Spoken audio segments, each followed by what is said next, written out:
અમદાવાદના અટીરા સામે આવેલા અપંગ માનવ મંડળની ધૂળેટીમાં આશરે 200 જેટલા દિવ્યાંગોએ ડીજેના તાલે ઝૂમી ધૂળેટીની મજા માણી હતી. અમદાવાદના માનવ મંડળ દ્વારા ધૂળેટી માટે ખાસ આયોજન દિવ્યાંગો માટે કરવામાં આવ્યું. ધૂળેટી રમવાની ખૂબ જ મજા આવે છે. દર વર્ષે અમે મસ્તીથી ધૂળેટી ઉજવીએ છીએ. અહીંયા ધૂળેટીના રંગોમાં એકબીજા માટે લાગણી, હૂંફ અને આત્મીયતાના દર્શન થયા.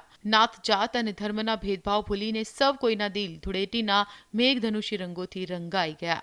દરેક જગ્યાએ સાજા માણસ એવા રમે, પણ આ બાળકો દરેક આખા જિલ્લાના જુદા જુદા હોય છે અને વિકલાંગ હોય એટલે એમને મનમાં એવું લઘુતા ગ્રંથિથી ન પીડાય એના માટે અમે આવા તહેવારો કરીએ છીએ.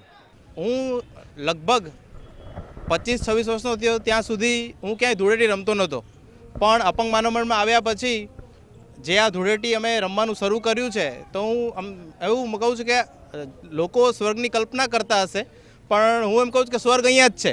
ચારે બાજુ આનંદના રંગોની ધૂમ મચેલી છે ત્યારે સમાજના વિકલાંગોના હૈયા પણ ધૂળેટીને માણવા નાચવા લાગે તે સાહજિક છે, પણ આ દિવ્યાંગોની ધૂળેટીએ સાચા અર્થમાં માનવતાના રંગોની ધૂળેટી મનાવી.